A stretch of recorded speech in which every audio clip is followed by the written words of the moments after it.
Hello there and welcome. This is Pro Wrestling Inside and Out, and we're talking the history of wrestling in Georgia. This is part one, even though you may have, if you're watching this live, you may have actually seen 2 and 3 already. But we went down and redone this one because the audio was so bad, and that one, half of it, you couldn't even hear what we were saying. So here we are, the history of Atlanta, part one, the history of Georgia. Part one. I want to share something with you real quick. In 1887, pro wrestling was being held at the Concordian Hall in Atlanta, Georgia.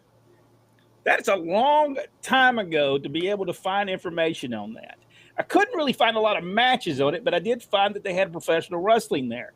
And I'm going to share this. Let me see if I can hit this and share this little video of a guy that went down there. It's called Hotel Roll now. And he went down there and he videotaped just little portions of the actual Concordian Hall. Now that it's a motel, and we can talk over it when we look at it. But well, I thought we'd be able to talk over that, but we wasn't able to talk over that, and evidently we won't be able to on any of the video clips. So I'll have to put them on later on. But that is the Concordian Hall. There was motels in there, and I'm not for sure there's actual motel in there right now. But 1887, and that building still stands today in Atlanta. Wow. There were more of this video. It doesn't seem like a place that you want to go and spend a long period of time. It did not look, the whole area looked a little run down, but it was very, very interesting place. Something else we figured out in 1904, we found matches that were held at the Lowe's Grand Theater in Atlanta, Georgia, and in 1978, a fire destroyed that theater. But I'm gathering, I would throw some pictures up here, but I did not know I wouldn't be able to talk over them. But the building, they had to do this on the stage because it was built. It was just a theater, and it was on the stage. So I'm pretty sure we've done shows on stages before. Pretty sure you couldn't actually see if you were sitting on the first couple of levels. But they said that in the story that I saw that they were selling this place out, and it was like 3,200 seats in this Lowe's, and it burnt down in 1978. And we all know in 1918 the Atlanta City Auditorium. I think we've all talked about that. But in 1905, wrestling was held at something called the Atlanta Athletic Club. Couldn't find any photos of it. But they ran that till 1911. But I did see that they only drew like 200 people almost every show. But people like Joe Stetcher, Frank Gotch, they were all coming there. Just not great. Could that have been a turn of the century bad neighborhood? Could have been. Maybe. Might have been. All right. And it did say athletic club, so there might have been a membership that you had to do that to go there. There's a possibility. All right, Jack. We'll pick up in 1926. In 1926, pro wrestling will become a huge attraction in Atlanta at the City Auditorium with 6,000 people attending on April 13th, 1926 to witness this card. Pete Dallas defeated Bill Lewis. Taro Mayaki defeated John Paxos by 2 falls. And the World Heavyweight title match was Joe Stetcher defending against Stanislaus Zabisco. Then on May 19th, 1926, another 6,000 fans watched the following card. Pete Sauer defeated E.A. Oaks. Dick Draviscourt defeated Nick Velkoff, and the World Heavyweight title match was Joe Stetcher defeating Jim Londos. By this time, wrestling is really getting big time. And in 1930, they go to Spiller Field a lot in the summertime. And they ran there a lot, as well as the auditorium, but they would go to the Spiller Field, which I believe held like 15,000 people.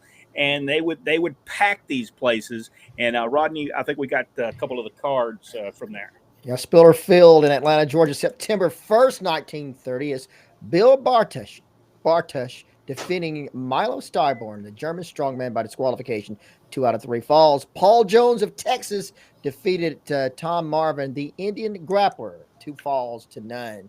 And then on September the 15th, 1930, Atlanta, Georgia, Bill Bartush of Chicago defeated Charlie Fox of Cleveland. I wonder if that's Tennessee. World heavyweight. That's Cleveland, Ohio. World Heavyweight Championship is Jim Londos defeats Paul Jones in that match. September the 24th, 1930, Atlanta City Auditorium, 2 out of 3 falls. Dick Schicott defeated Joe Kamar. The giant light, what in the world is that? Have no idea what kind of word. But they listed Schicott as the former world heavyweight champion.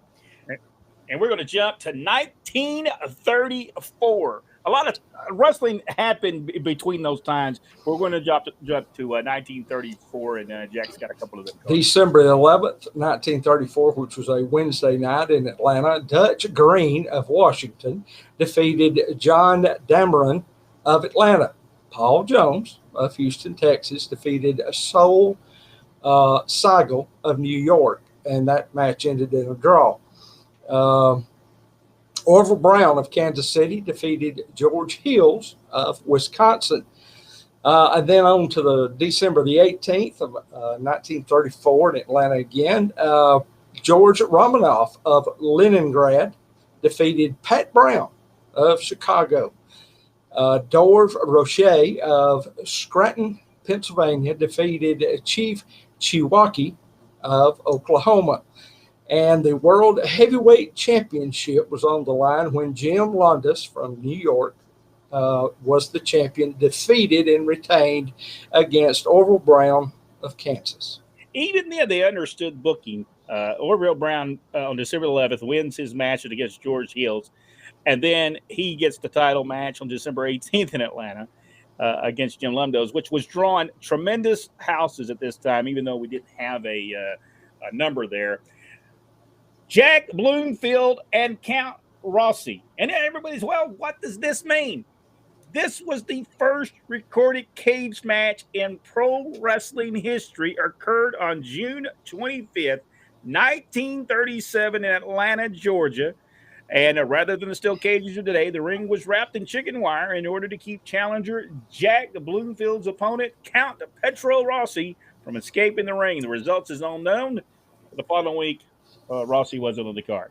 So evidently, he was the one that went down. Coming soon, we see Paul Jones on a lot of these matches. So coming soon, Paul Jones moves to Atlanta, Georgia, and becomes one of the most important promoters in Georgia wrestling history. Rodney?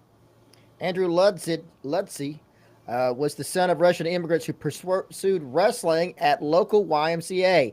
At the time, Nebraska was the hub of amateur wrestling, and he was able to learn under locker room hookers, Farmer Burns and Clarence Eklund, alongside with Pete Sauer, the future Ray Steele, and other hungry wrestling young grapplers. Lutzy relocated to Texas and took the name Paul Jones, which he kept for the remainder of his time in professional wrestling. Jones met many of the top talent in 1920 1930s, including Joe Stetcher, Jim Browning, Dick Schicott, Lou Plummer, Jim Londos, and his old friend Ray Steele. Although he might not be the most notable wrestler of the time period, Paul Jones made some connections that would set him up for success as a promoter, not unlike Joe.